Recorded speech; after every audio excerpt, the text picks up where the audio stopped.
ये 90% हाथों से बनी हुई है। सिर्फ 10% अब मशीनरी दरख्त को काटने के लिए या फिनिशिंग के लिए, बाकी 90% ये सिर्फ हाथ से बनी हुई है। जब वालिद साहब करते थे तो हमारे पास इंडिया से कारीगर आते थे।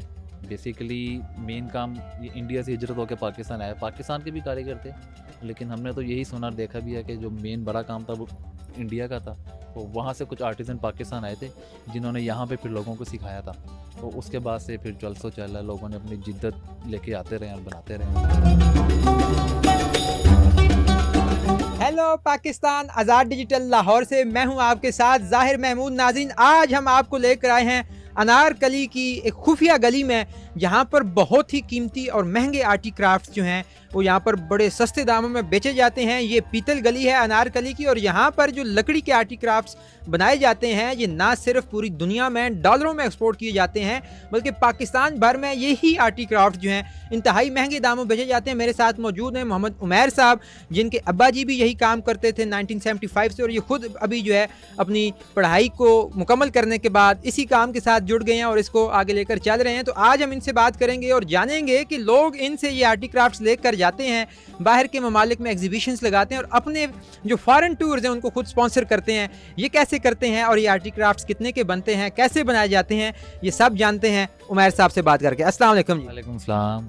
उमैर साहब, मुझे तो ये बताएं कि सबसे पहले तो ये बताएं कि ये जो आपका काम है लकड़ी के आर्टिफैक्ट्स बनाने का, ये कब से आप कर रहे हैं, आप इसमें कब से इन्वॉल्व हुए हैं, किस तरह ये काम किया जाता है? वालिद साहब तो कर रहे हैं सिंस 1975 से, और मैंने अपनी पढ़ाई मुकम्मल करके तकरीबन मुझे भी 2008 से हिसाब लगा लें 19-20 साल मुझे भी इस लाइन के अंदर हो गए हैं ये पढ़ाई छोड़ के। तो मैं भी अल्हम्दुलिल्लाह अपने ख़ानदान का जो बिज़नेस है वो मैंने संभाला है। आपने माशाल्लाह अपनी तालीम मुकम्मल की, नौकरी की तरफ नहीं गए, आप इस कारोबार की तरफ क्यों आए? क्या ये इतना मुनाफा बख्श है? घर का बिज़नेस था ज़ाती, तो स्टार्ट में जज हो गया। हमने पढ़ के भी यही करना था और ना पढ़ के भी यही करना था, तो बेहतर ये था कि पढ़े बगैर ही जितना नॉलेज हमें चाहिए था इसके लिए वो हमने हासिल कर गए, तो उस काम में कूद गए। अच्छा, ये तजर्बा है सारा। ये आपके घर का काम है, कहाँ पे आप ये आर्टिफैक्ट्स तैयार करते हैं, किस लकड़ी से बनाते हैं, किस पैमाने पे आप ये चीज़ें बना रहे हैं? सर लकड़ी बेसिकली इसके अंदर इस्तेमाल होती है शीशम की। अच्छा, लकड़ी तो आम की भी, अखरोट की भी, लेकिन जो इकोनॉमिकल है वो है शीशम की। और लकड़ी हमारे पास आती है मुल्तान से, पत्तों की से। बंद रोड पे हमारी फैक्ट्री है, तो बस दरख्त लेने के अमल से और पीस के मुकम्मल होने तक का जो सारा प्रोसेस है वो फैक्ट्री के अंदर ही होता है। अच्छा, ये मुझे बताइए कि ये आप मशीनों के साथ ये चीज़ें इस तरह बनाते हैं, इतनी मतलब परफेक्ट चीज़ें हैं, या हाथों से बनाते हैं? ये 90% हाथों से बनी हुई है। सिर्फ 10% अब मशीनरी दरख्त को काटने के लिए या फिनिशिंग के लिए, बाकी 90% ये सिर्फ हाथ से बनी हुई है। तो ये जो आर्टी क्राफ्ट्स मेरे पास जो आपका ये नज़र आ रहा है, ये क्या कोई लकड़ी का पीस है जिसे आप उसमें कार्विंग करके इस तरह बनाते हैं, किस तरह बनाते हैं? ये पूरा एक लकड़ी का पीस है। जिस तरह आप दरख्त देखते हैं उसकी गुलाई होती है, उस हिसाब से हम लकड़ी लेके उस पर प्रिंट करके फिर ये हाथों से काट के सारा उसको आर्टिकल्स उसको शेप देते हैं और एंड में फिनिशिंग करके कंप्लीट कर लेते हैं वन पीस में। तो ये जो दस्तकारी एक हमारे कल्चर की भी नुमाइंदगी करती है, कहाँ से आते हैं आपके पास ऐसे कारीगर, कहाँ से लेकर आते हैं जो ये चीज़ें बनाते हैं? सर स्टार्ट में तो जब वालिद साहब करते थे तो हमारे पास इंडिया से कारीगर आते थे। बेसिकली मेन काम ये इंडिया से हिजरत होकर पाकिस्तान आया। पाकिस्तान के भी कारीगर थे, लेकिन हमने तो यही सुना और देखा भी है कि जो मेन बड़ा काम था वो इंडिया का था। तो वहाँ से कुछ आर्टिसन पाकिस्तान आए थे जिन्होंने यहाँ पे फिर लोगों को सिखाया था। तो उसके बाद से फिर जलसो चला, लोगों ने अपनी जिद्दत लेके आते रहे और बनाते रहे। ये कब की बात है कि इंडिया के कारीगर भी यहाँ पे आपके पास आके काम करते रहे? 1975 से लेके 90 तक हमने अपने होश में देखा है। मतलब वीज़ा रिश्तेदारों से मिलने आते थे तो फिर 30-40 दिन रहते थे, वो काम करते थे, पैसे भी बनाते थे। उस टाइम हमारी करेंसी जो थी वो इंडिया से अप थी, इंडिया की डाउन थी। तो उस टाइम एट ए टाइम हमारी फैक्ट्री में मुझे अच्छी तरह याद है 30-40 कारीगर इंडिया से एट ए टाइम काम करते थे हमारे पास। अच्छा, ये जो आर्टिफैक्ट्स हैं, हम चूँकि बाहर जब पाकिस्तान में ही दूसरे शहरों में एग्जीबिशन लगती हैं तो बहुत महंगे आर्टिफैक्ट्स मिलते हैं। आप ज़रा हमें अंदाज़ा करवा सकते हैं कि इनकी प्राइस क्या है? ये जो चीज़ें हमारे सामने पड़ी है इन्हीं की कीमत बता दें आप। सर ये सिंगल पीस है तकरीबन 500 का, और ये ज़रा बेटर क्वालिटी में बना हुआ है, ये है अपना 1800 का। और ये मस्जिद है, ये 450 की है ओनली बॉक्स पैक, और ये टोटल हैंडमेड है 450 रुपये की। ये कैंडी है, ये टोटल आप इसको चॉकलेट्स के लिए, ज्वेलरी के लिए यूज़ कर सकते हैं, टोटल हैंडमेड है। ये 550, वो बहुत सस्ता है, मतलब इकोनॉमिकल प्राइस है। यहाँ पे लोग शादियों वगैरह में गिफ्ट देने के लिए, यारों दोस्तों को देने के लिए, तो बहुत ही एंटीक और ज़बरदस्त चीज़ है मेरे लिहाज से तो। आप ये चीज़ें लेकर कहाँ-कहाँ पर जाते हैं? कहाँ-कहाँ पर एग्ज़िबिशन्स करते हैं? मैंने सुना है कि आप इंटरनेशनल लेवल पर भी इन चीज़ों की एग्ज़िबिशन्स करते हैं। बज़ाते खुद अभी भाई भी मेरा चाइना में है, पूरी दुनिया चाइना से इंपोर्ट करती है, तो ये मेरे वाहिद हमारी एक लाइन है जो हम एक्सपोर्ट करते हैं। हम चाइना में, इंडिया में, दुबई हो गया, मिडल ईस्ट हो गया, एशिया और हालांकि जापान तक हमने ये एग्जीबिशंस की हुई हैं। आप खुद जाते हैं? जी आप कहाँ-कहाँ पर जा चुके हैं ये चीज़ें लेकर? सर, मैं चाइना, इंडिया, दुबई और नेपाल, श्रीलंका, सऊदीया, इन जगहों पे हम खुद जा चुके हैं। और पाकिस्तान के अंदर भी मुख्तलिफ एग्ज़िबिशन्स में जाते हैं? सर लोकल लगती हैं, लेकिन लोकल हम इतनी करते नहीं। वहाँ पर कस्टमर्स हैं जो हमसे प्रोडक्ट बाय करके फिर वो करते हैं, तो हम ज़्यादातर जो है वो इंटरनेशनली नुमाइशें करते हैं। तो आप ये सारा सामान इतनी चूँकि आपके पास वैरायटी है तो ये थोक के हिसाब से बेचते हैं या रिटेल पर भी देते हैं? सर होलसेल भी देते हैं और एक पीस भी दे देते हैं, और जो सिंगल रिटेल हमारा कोई कॉन्सेप्ट नहीं है। जो एक पीस का रेट है कस्टमर के लिए वही है, और जिसने 100 लेने हैं उसके लिए भी वही है। यानी कोई बंदिश नहीं है कि अगर आप कोई रिटेल का कस्टमर भी आता है तो हम सिंगल पीस भी दे देते हैं उसे। अच्छा, अब देखिए जिस तरह के मैंने बताया शुरू में कि खुफिया गली है अनारकली की, जिसका हर आदमी को नहीं पता होता। ये भी मैंने सुना है कुछ लोगों से कि वो यही आर्टिफैक्ट्स लकड़ी के बने हुए हैं, चूँकि जो ये हमारी कल्चर की नुमाइंदगी भी करते हैं, तो वो 5-5, 10-10, 20-20 पीस लेके जाते हैं बाहर के ममालिक में टूर्स करने। वहाँ पर वो यही चीज़ें बेचकर डॉलर्स कमाते हैं, और वो जो खर्चा करके अपना टूर करके गए होते हैं वो पैसे पूरे कर लेते हैं। क्या इस बात में कितनी कुछ सच्चाई है? सर बिल्कुल इसी तरह है। जब हमने बाहर का बिज़नेस स्टार्ट किया था तो हमारे लिए बिल्कुल ब्लाइंड था। तो जस्ट हम टिकट परचेज़ करते थे और हमें 45-50 केजी वेट अलाउ होता था, तो हम ये प्रोडक्ट्स लेके जाते थे, तो अल्हम्दुलिल्लाह उसी में अपनी टिकट भी निकालते थे और होटल खाना पीना खर्चा सब निकाल लेते थे। और इसके साथ मुनाफा भी। मुनाफा भी, सैर की सैर होती थी, मुनाफा फिर उसी तरह चल सब फिर एग्जीबिशंस में जाना शुरू हो गए, तो शुक्र अल्लाह का।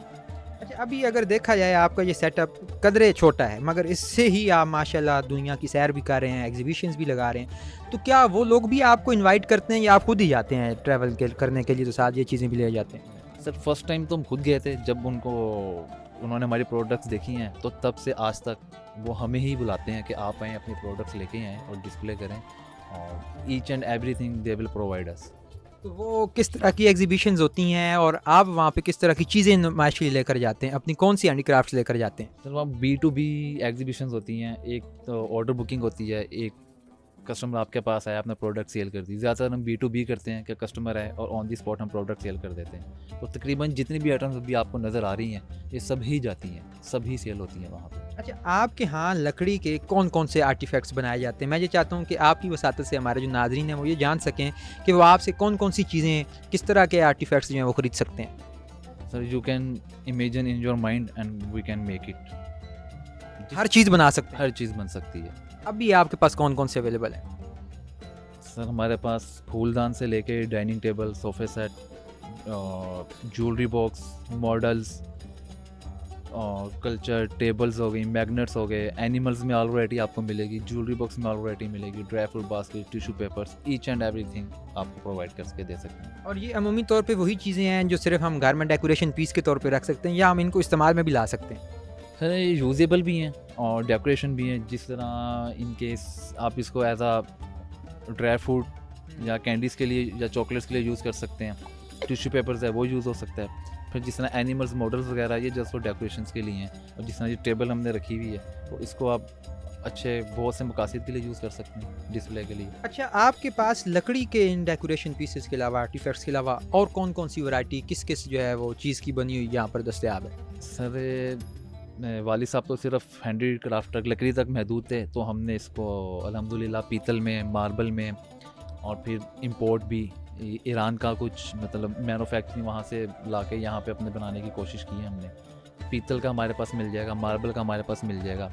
फिर हैंड मेड दस्तकारियाँ हमारे पास, फैमिलीज, गली मोहल्लों की औरतें, लड़कियाँ वो बैठ के हाथ से दस्तकारीज करती हैं, वो प्रोडक्ट भी हमारे पास आपको मिल जाएगी। अच्छा, मतलब आप लोगों को भी प्रमोट कर रहे हैं, उनके भी कारोबार का ज़रिया बने हुए हैं। कहाँ-कहाँ से दस्तकार आपके साथ कनेक्टेड हैं? कहाँ-कहाँ से ये चीज़ें आप उनसे लेते हैं? किस तरह की चीज़ें बनवाते हैं उन लोगों से?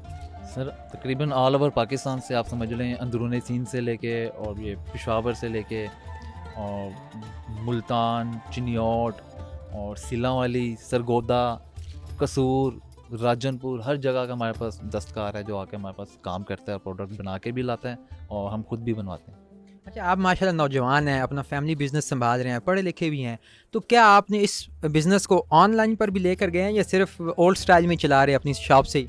सर सोचा तो बहुत है कि ऑनलाइन भी चलाएं, ऑनलाइन भी करें, लेकिन अल्हम्दुलिल्लाह हमें इसी से फुर्सत नहीं मिलती होलसेल से। लेकिन कस्टमर्स हमारे पास हैं, तकरीबन पाकिस्तान में 99 ऑनलाइन कंपनीज़ जो हैं वो हमारे से ही प्रोडक्ट लेके सेल कर रही हैं आगे, तो उधर भी हमारा बिक रहा है, तो हमने कभी इस बारे में सोचा नहीं। अच्छा, आपको अंदाज़ा है कि ये जो आप 600 का या 500 का बता रहे हैं, ये 4-5 हज़ार रुपये तक बाहर लोग बेच रहे हैं आपसे ही खरीद कर, तो आप इतना सस्ता क्यों देते हैं उनको? सर हमारा मोटिवेशन है कि प्रॉफिट मार्जिन थोड़ा क्वांटिटी ज़्यादा हो, ताकि हर किसी की रेंज में ये प्रोडक्ट आ सके बस। तो किस तरह के लोग इन चीज़ों को पसंद करते हैं? आपका भी मुशाहिदा होगा, लोग आपके पास खरीदार आते हैं, अमूमी तौर पे किस तरह का उनका टेस्ट होता है, बैकग्राउंड होता है, एजुकेशन होती है, कौन से लोग होते हैं जो इन चीज़ों को ज़्यादा पसंद करते हैं?